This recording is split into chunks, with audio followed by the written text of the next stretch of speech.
In today's climate, you always need to be ready.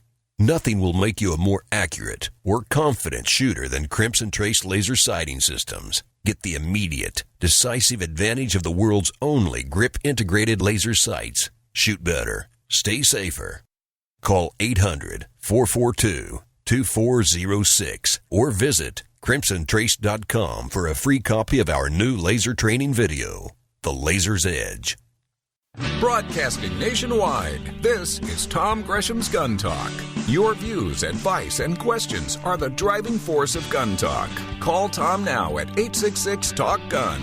That's 1-TOM-TALK-GUN. Or reach out to us via email at tom@guntalk.com. Let us know what you think about the gun-related issues of the day. Now, here's Tom Gresham. All right, welcome back to Gun Talk. We are having a ball today talking about home defense guns. What is your favorite? What is the go-to gun you have stashed away? Shotgun, rifle, pistol, what caliber? Where do you keep it? Love to know that. 866-TALK-GUN will get you in here. Also in about 30 minutes, we're going to have an update from New York. What's going on with their SAFE Act? People are actually starting to be prosecuted. This is what happens. As they say, elections have consequences. Did you know, I am told that roughly half the NRA members are not registered to vote. Probably a lot of them think they are. Are you? Are you registered to vote? Are you an NRA member? I make that easy. Go to guntalk.com. We make it easy. Got a place you can click there. You can join. Piece of cake. What if you had a sign on top of your store, been there for decades, and you sell gun parts and accessories and things, and you put an AR-15 on it, and you're told immediately, take that sign down. Not only do we have to watch the Second Amendment, we have to watch the First Amendment too, don't we? Joining me right now is Dimitri Karras. He is the CEO of Aries Armor, and that's exactly what happened out there. Dimitri, thank you for joining us. Thanks a lot. Thanks for having me on the show. Absolutely. Now, you're located out in California, which, I mean, a lot of people are going to say, yeah, what'd you expect? But this is different. This is, how long has this billboard been on top of your building? The billboard itself has been up there since the 1920s. Wow.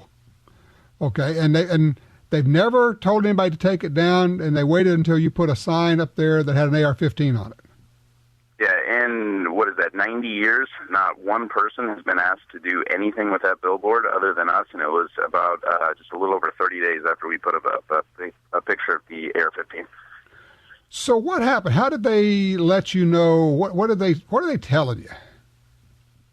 Well, pretty much the gist of it, we move into the building, we get everything set up, we put up our sign, and that was one of the big reasons that we chose that location, is because that billboard itself had been grandfathered in, because that structure pre-exists their municipal code. Mm-hmm. But so that was a huge plus for us, is actually having that sign up there.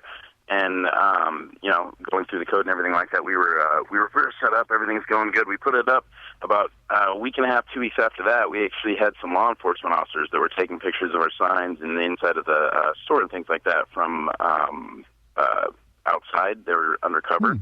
Okay. And our neighbors told us about it, so we actually contacted them and ended up in a pretty good relationship with a few of the guys over there. And one of them actually told us exactly what was going on, and we had pissed someone off. And they had gotten told to do surveillance on us. And they did that for a couple weeks. And he said, yeah, just be prepared for someone to come in. And we got a mystery letter from the city.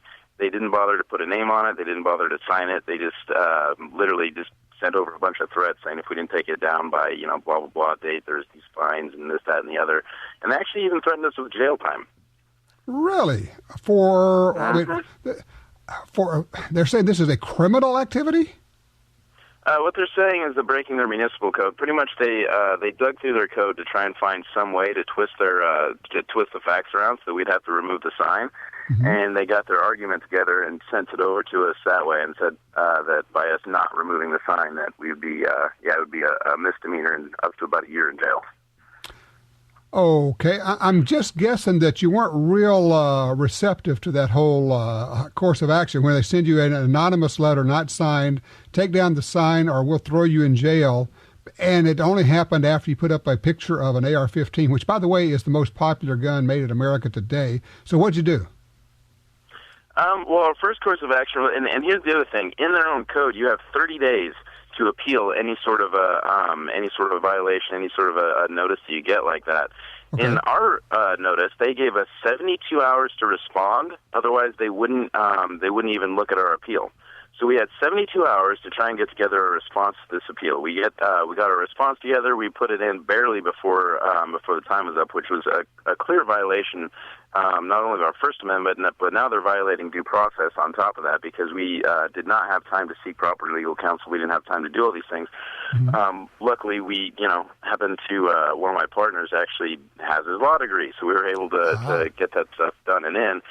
We pushed that through, and the more that we looked at the situation, and especially that's just a clear-cut thing. Like, why are we given 3 days when the code calls for 30? Right. When I spoke to the mayor shortly after that, he actually had no explanation for that. He told us that they weren't even going to look at it for an additional month. Of course, with the pressure we put on him by posting up his personal phone number all over the internet, that's the reason I was on the phone with him. He actually called me to try and get me to take his phone number off of it. Now, is this coming from the mayor, or is this coming from the city council? Where's this coming from? It's not coming from the mayor, I can tell you that. He actually, the mayor actually owns firearms. He's a hunter, yada, yada, yada. However, and, I'm a Marine at heart. I spent 8 years in the Marine Corps. If, the actions of your subordinates are your responsibility. Right. So absolutely. Whether or not it's coming directly from the mayor, in my humble opinion, it's his responsibility either way. If he's, you go to his website, he's taking credit for the good things that happen in National City. Yet when this issue comes around, he, is trying to dodge the bullet and blame it on the city manager and yada, yada, yada. So. Okay. So, is the city council doing this? Is it somebody just in a department? It's a member. It started with one member of the city council, and the reason that we know that is, again, from the law enforcement officers. I'm not going to say his name or anything like that. He definitely went out on a limb to even give us that information, especially in the city that we're in down there. Sure. Okay, so where are we now? One of the city council members.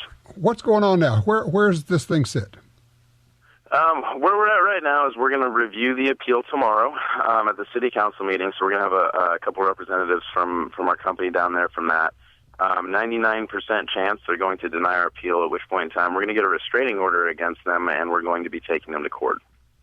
So you have a lawyer lined up on this? We do, yes. Yes. Yeah, it's kind of like going to a gun. You can't go into a gunfight without a gun. You can't go into a legal fight without a good lawyer. I mean, it's a shame you need it, but that's where it is. What kind of response are you getting? Because you have publicized this on your website. Let me give that out, by the way. It's Ares Armor, ARES Armor.com, and people can learn about it there. What kind of response are you getting from the firearms community?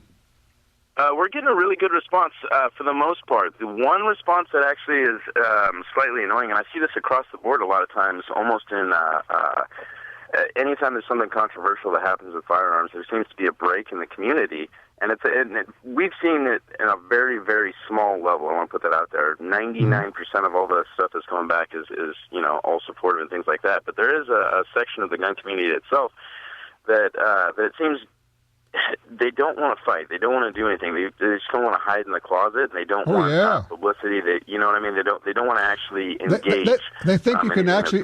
They think you can win by giving up a little bit at a time. That's how you win. Is you give up a little bit at a time. That's a weird way to win. Oh, absolutely, and that's 100% how you lose in the long run. And a lot of times it comes down to the guys who are hunters. If they look at somebody else who's more into the tactical side of things, and if there's a law coming out that's going to affect just like the tactical guys, like maybe something about more towards like the AR-15s or like out here in California where we have to have the bullet buttons because we can't drop magazines.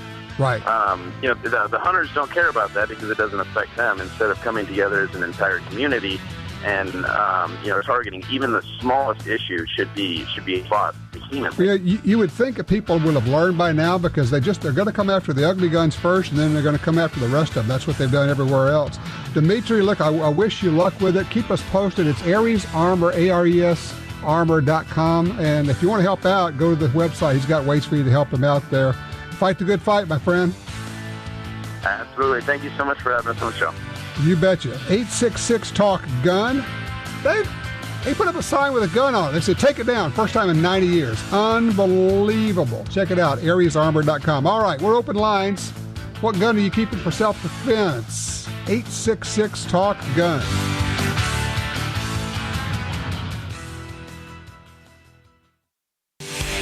Successful hunters know big bucks move early and late, often when it's too dark for common scopes. When that monster steps out, you might see him through the scope, but the crosshairs disappear. All that work and you can't take the shot. But with the Trigicon AccuPoint scope, you'll get the shot. Its bright aiming point glows in daylight or darkness. No batteries needed. AccuPoint scopes are water-resistant and nitrogen-filled, feature multi-layer coated lenses for the brightest image, and you can adjust brightness of the aiming point to match the conditions. Adding 10 or 15 minutes to each end of the day can double the magic moments when the trophies move. You can't hit the target if you can't see the sights. Trigicon AccuPoint scopes. Check out the different models at Trigicon.com or call 1-800-338-0563. Brilliant aiming solutions from Trigicon. If you're looking for a safe and trusted way to sell your firearms, look no further than Dury's Gun Shop. I trusted them to sell my dad's collection. They built their business for over 50 years on honesty and customer service. Dury's Guns will buy any size collection or estate, none too big or too small. Selling your firearms to Dury's Guns is easy. Go with the pros. I trust Dury's Guns. Dury'sGuns.com. Home invasions happen anytime, day or night. Do you have a firearm close by? You can, and still keep it secure with one of the great wall safes from Console Vault. Plate steel construction, 2 levels of security, and models which hide in plain sight. Install 2 or 3 around the house. Always nearby, but secure. Locked, but quick to open. Visit ConsoleVault.com. That's CONSOLE Vault.com. Ever thought about building your own AR-15? Well, what about building your own AR-15 lower receiver? We're HLF Manufacturing, and we make 80% lowers. Build your rifle the way you want it. Use the parts you want. Have it all shipped to your home. We also have uppers, parts, and other things you need. We even have complete build kits to make it really easy. Visit HLFMFG.com for the whole story.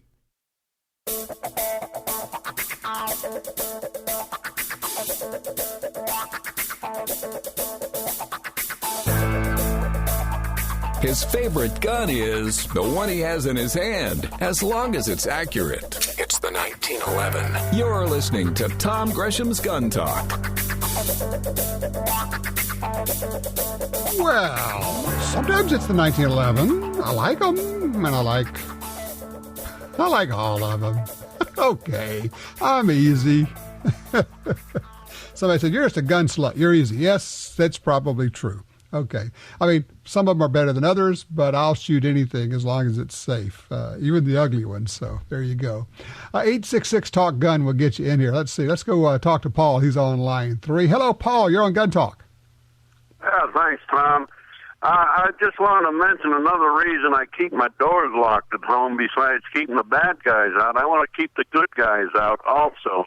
And what I'm talking about is imagine you're in your recliner as I am now and you fall asleep and then you wake up to a knock on the door, go to the door, and there's the police. There's a little boy missing in your neighborhood, sir. We just want to advise you and keep your eye open for him, and out of your bedroom walks this 4-year-old saying, I'm scared, I want to go home. How do you explain all this to the police, and what are they thinking, and what are you thinking? Do you think that's a good reason to keep it locked also? You know, that's a scenario. It had never come to me, but as you're talking, I'm thinking, that's going to take some explaining. And every time you start talking to the police and say, but I can explain, you're already in trouble. Yeah, so, that's right. You eliminate a lot of potential problems by keeping your doors locked. Cars and homes, there's just a lot of good reasons for that. And look, why would you make it easy for somebody to literally walk into your house? Because once somebody's in your house and out of sight, you got a real problem. And I like to have at least a little bit of warning. If somebody's beating on the door or kicking in a door, I've got at least a few seconds or a second of warning so I can react, as opposed to somebody just opening the door and walking in. So, hey, I appreciate that. That's a very interesting thought, though, Paul. Yeah, we're going to keep everybody out. Gary, I think it's Carrie. I'm sorry. It's in Corpus Christi, Texas on 2. How you doing? Yeah, fine, Tom. How are you today? I'm good. I got just a little quandary. Maybe you can resolve it for maybe more people than just myself. Over AR-15s and the ability to fire either .223 or mil-spec 5.56 ammunition.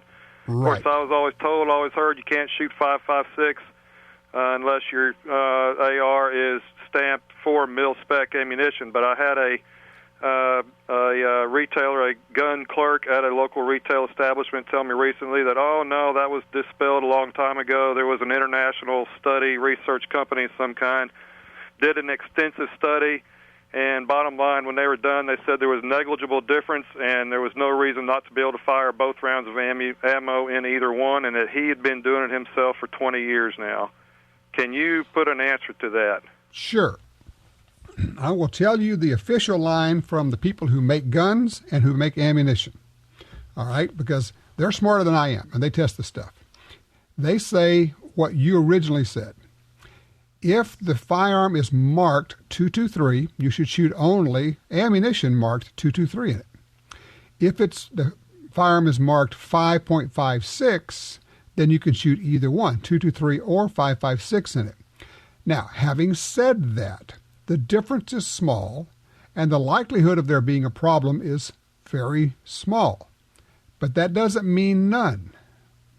So when the guys who make the ammo and make the guns say that's what we're supposed to do, I don't know why we're straining at this. And truthfully, most ARs being made today are stamped 5.56, or some of them are actually, it's funny, some of them are stamped 223/5.56. You're going, okay, I guess that covers everything. So do you have one? What is it? What's it chambered for? Yeah, I do. I have a Daniel Defense, and it's mil-spec also. So it's not a problem for me, although it creates some confusion, and I'm sure there are other people maybe have wondered the same thing. But when a guy at a retail store or gun shop tells you, oh, no, it's okay, I've been doing it for 20 years, and here was this study that concluded there was negligible difference. As you indicated, there was very little difference, wasn't enough to be a constraint not to do it.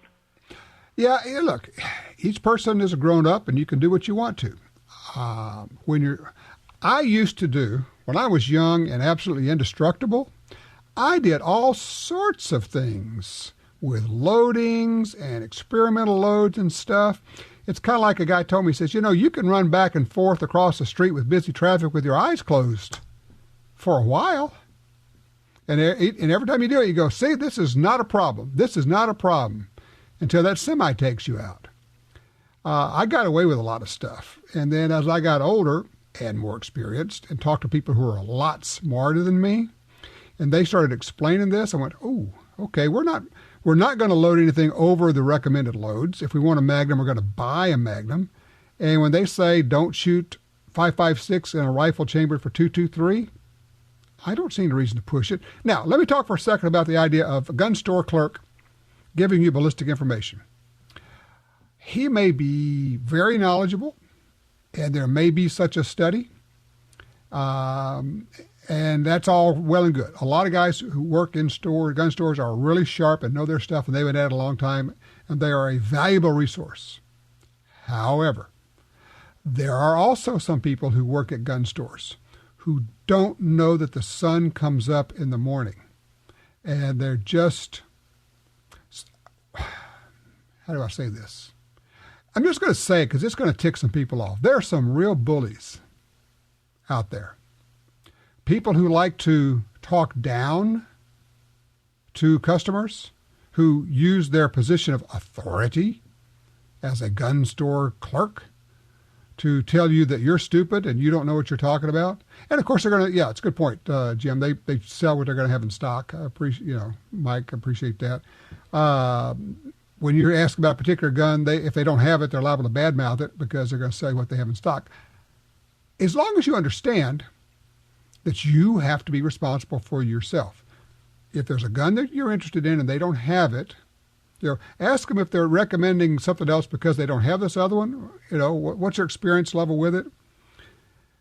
I guess, and the reason I go off on this every now and then, it's not that they're going to tell Carrie or me something that's incorrect. I don't care about that much, honestly. What I care about is when they got a woman walks in and says, hey, I want to buy a gun for self-protection, and they insist on handing her a snub-nosed revolver for a Magnum. Well, this is what you need, little lady. Well, no, it's actually not. It's a great package for somebody. And I love snub-nosed revolvers, don't get me wrong. I think they're a great tool to have. But it's probably not a good first choice, especially for somebody who's not shot much or at all. Talking about recoil, short barrel, hard to hit with, more challenging, long trigger pull, et cetera, et cetera, et cetera. But for some reason they say, well, it's small, this is what you need. So I guess that's what gets me cranked up about that subject. There are, and those of you who work in gun stores and do a good job, attaboy, thank you. We appreciate what you do. It's a great service. And you know what I'm talking about, don't you? I guarantee you. Jeff's on line 4 out of Navarre, Florida. Hello, Jeff. You're on Gun Talk. Hey, Tom. How are you? I'm good. Talk to me. All right. I have a question. Mm-hmm. I have a 1911 Colt. It's from World War II era. Right. My understanding is that my grandmother's brother, who was in the war, stole it from the military. Okay. And after he passed, it got passed on to my grandfather, which was my... All right, let me fast forward because we're out of time here, Jeff. Let me fast forward. You know what? Nobody cares. The military doesn't care. They don't want it back. The U.S. government doesn't want it back. Whatever happened then, the statute of limitations is out on it. Enjoy it. It's a nice piece of history. Shoot it. Do what you want to do with it. I just wouldn't worry about it. Stole it, maybe. There were certainly some. But also, some 1911s were sold by the government, the Department of Civilian Marksmanship, and people bought them legally. So it could have come out that way. You never know. So anyway, shoot it. Enjoy it. It's a family heirloom. Don't sweat it. Tom Gresham's Gun Talk is broadcast nationwide every Sunday. If you can't hear Gun Talk where you live, call your local talk format station and clue them in on Gun Talk. Stay tuned. We're coming right back.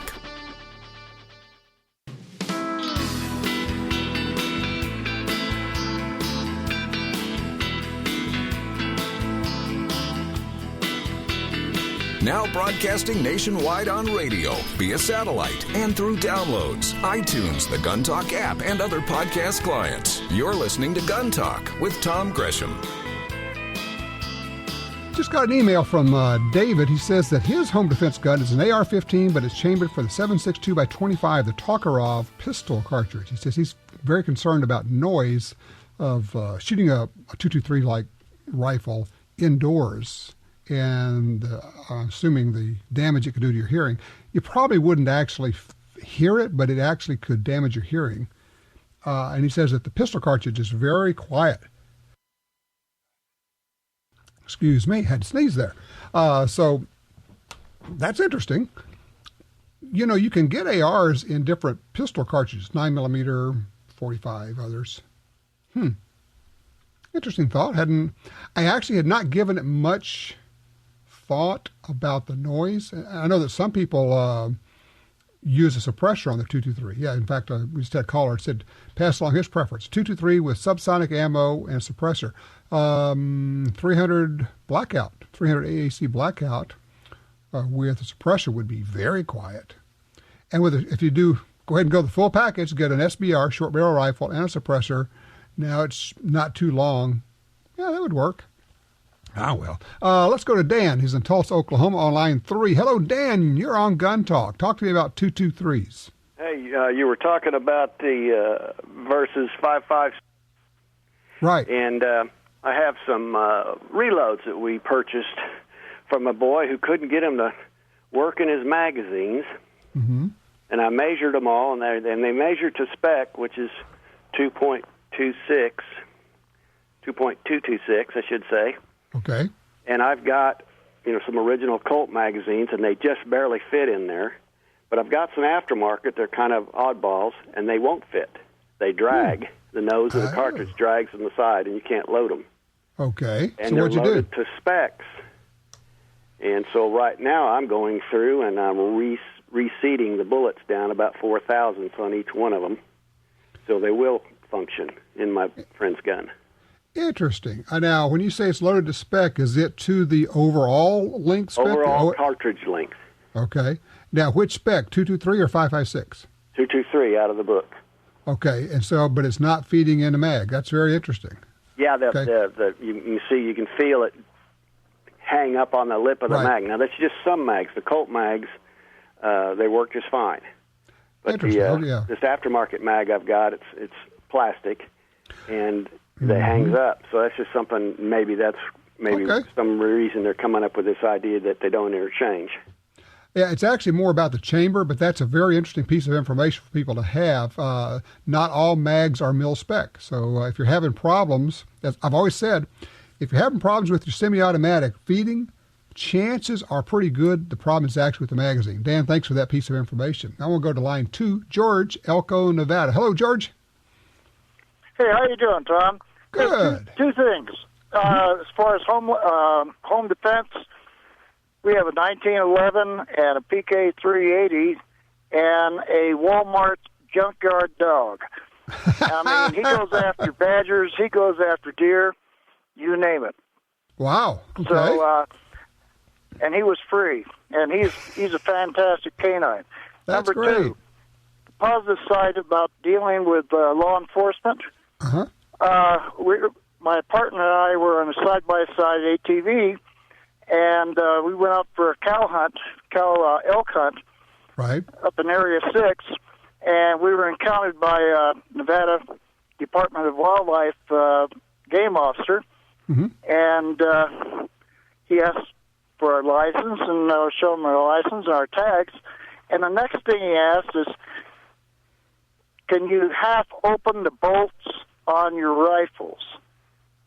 And so we did, and he examined it, and he says, it's not unlawful to have a loaded weapon, but it is unlawful to have a weapon with a round in battery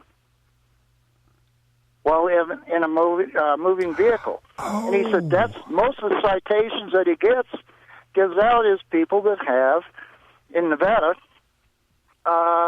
a round in battery. In the chamber? In the chamber, yes, sir. Okay, so you can have the magazine loaded, but you can't have one in the chamber when you're in a motor vehicle, in this case, in an ATV. That's correct. It doesn't matter if it's an ATV, a motorcycle, a truck, or whatever. So when he was, and mind you, I had my 1911 on my side, and my partner had his Ruger 44 Magnum, and they were loaded, and he could care less. And so afterwards, he was very friendly, and we asked him, "Have you seen any cow elk?" And he says, "No, but I've seen some bulls over at Stag Mountain." So, it just, how positive a gun handler or a hunter is, and going by the rules. There you go. Listen, I appreciate that. That's a great story. Love that one, George. Listen, thank you for the call. Hey, when we come back, we're going to get a news report on what's going on in New York. You know, they've got that crazy SAFE Act. It's law now. And it was like limited to 7 rounds in the mag, but then it's limited to 10 rounds in the mag. But what's going on? People are actually getting prosecuted now. It's goofy. We'll have that update. We'll also take your calls. 866-TALK-GUN or just dial 1-TOM-TALK-GUN.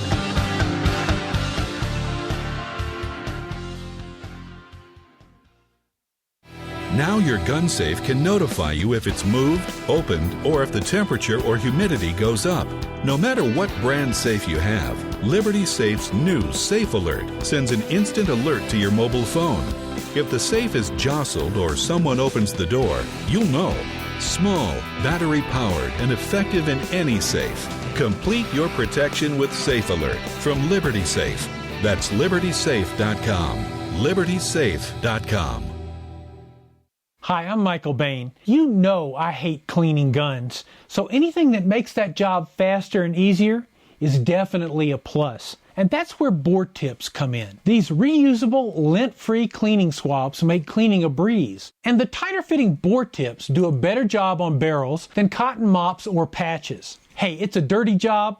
Let bore tips help. To find a dealer, visit boretips.com. In the war on terror, fighting crime in the streets, in competition and homes around the world, one name in firearms stands out: Sig Sauer. Our pistols and rifles are renowned for their unfailing performance. This same commitment to excellence can be found in our line of SigTac accessories and the training offered by the Sig Sauer Academy. For unmatched quality, reliability, and innovation when it counts, choose Sig Sauer. Visit sigsauer.com today. What do LaserMax customers say about LaserMax lasers? I'm alive because of your company. I was robbed at gunpoint. 2 of my 3 shots hit their intended target, and I was able to remove the threat. I made it home to my wife alive. For shooting accuracy and training, it's a life-saving tool critical to any firearm. I trust your products with my life. Thank you. To learn more about LaserMax, go to lasermax.com. That's LaserMax.com. LaserMax. The Ruger American Rimfire Rifle combines features of the Ruger American Rifle and innovations of the 1022 Rimfire Rifle to appeal to all bolt-action enthusiasts. It features a modular stock system that provides comb height options for scope or iron sight use, a power bedding integral bedding block system for outstanding accuracy, a Ruger Marksman adjustable trigger, and a 1022-style rotary magazine for reliable feeding. The Ruger American Rimfire Rifle, another rugged, reliable firearm from Ruger.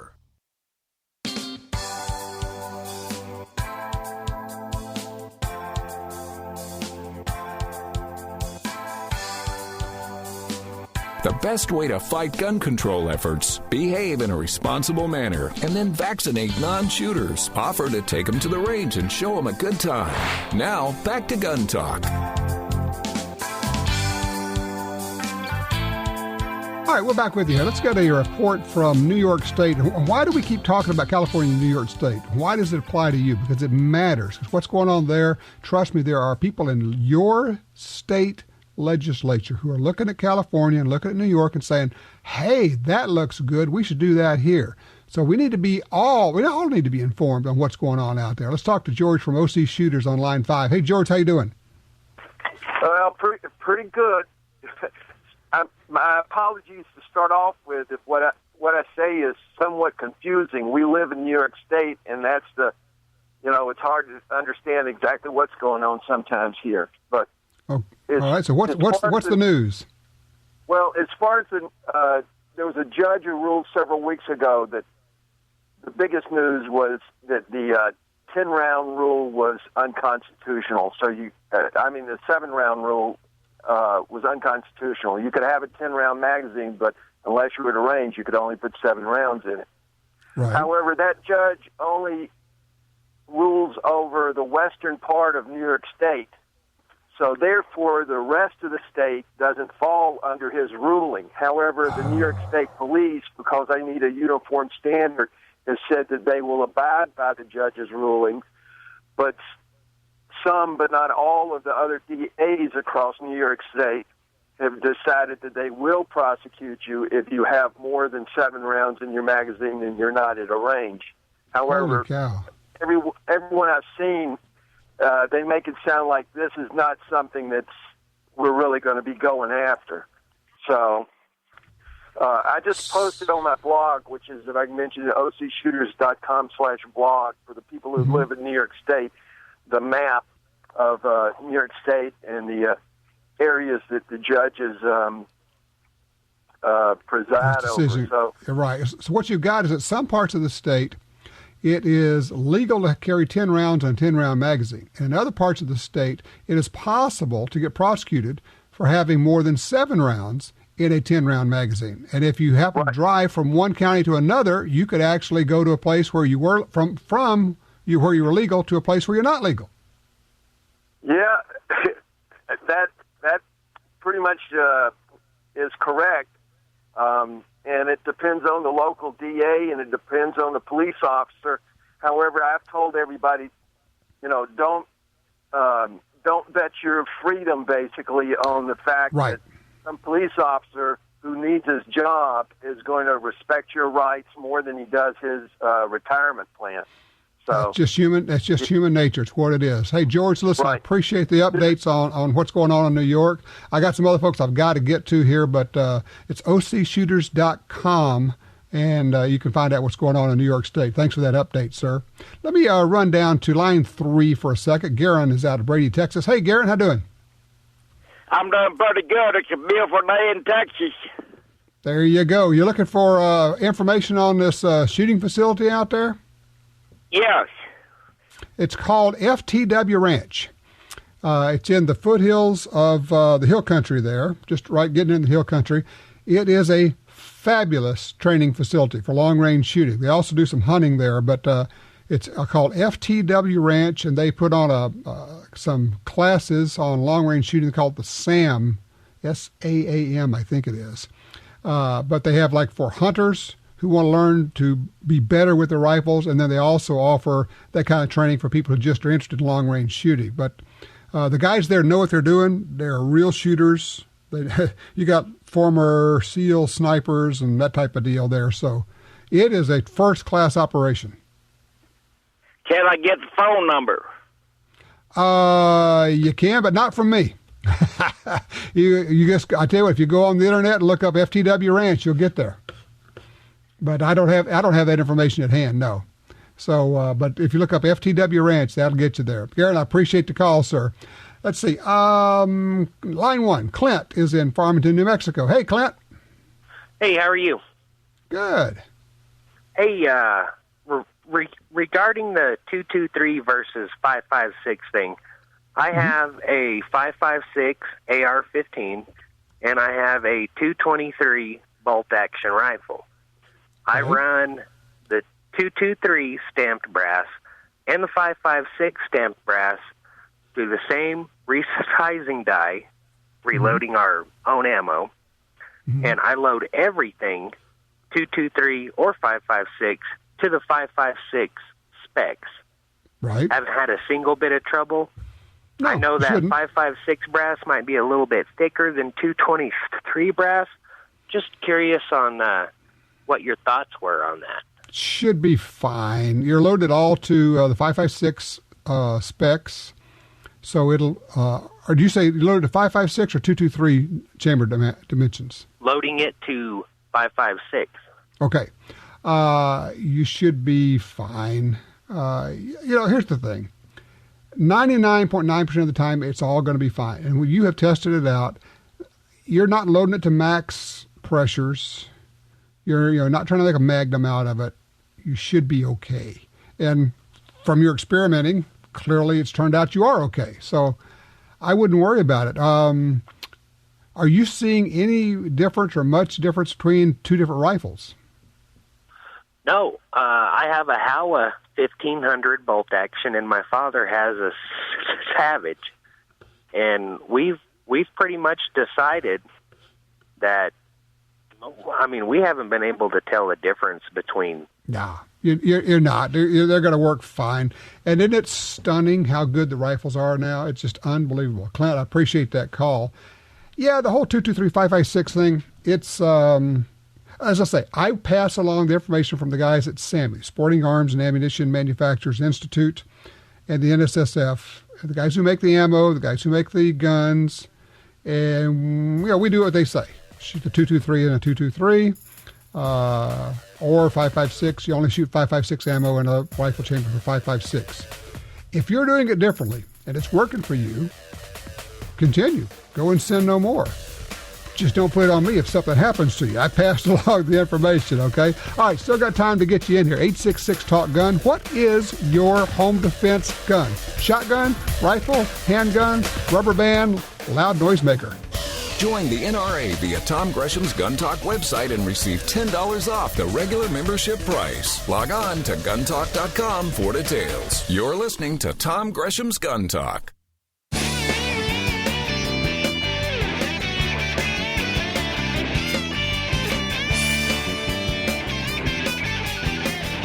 All right, following up on 3 different things for our caller who is asking about the FTW Ranch. I do have that phone number now. It is 830-234-4366. One more time, 830-234-4366. Also, FTWOutfitters.com, FTWOutfitters.com. Great place, good people. They have wonderful courses on long-range shooting for hunters and others. Let's see. Just to clarify, make sure everybody's got this on the whole 223-556 thing, because it is a little bit confusing. You can shoot both of them in a rifle chambered for 556. If your rifle is stamped 223, you should shoot only ammo that is stamped 223 in it.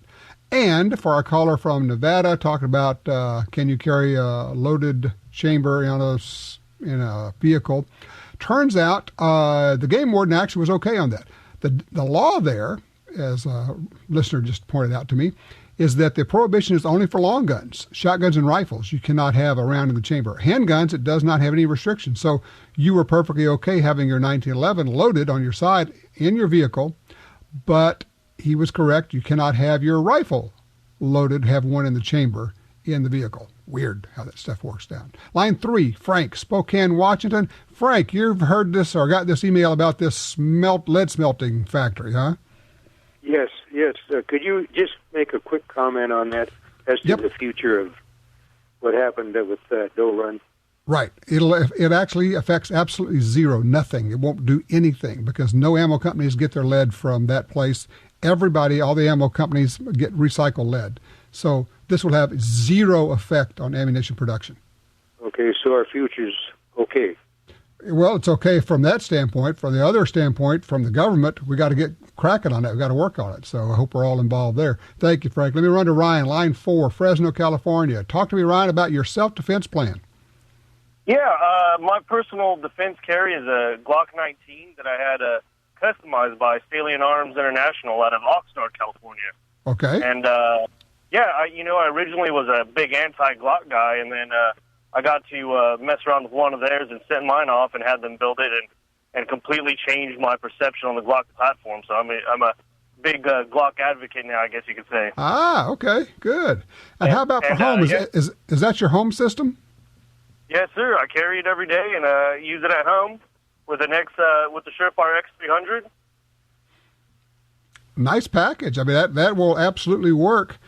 Have you ever thought about, this is a weird idea, but it was suggested to me by some range masters at Gunsight, of keeping a pair of electronic earmuffs in your home, like next to on your nightstand, so that if you heard something go bang in the night or boom, bump, you can put those on, turn them on. Now you can hear really well throughout your house. It cranks up and amplifies. But if you have to shoot inside the house, it will cut out that noise and it'll protect your hearing.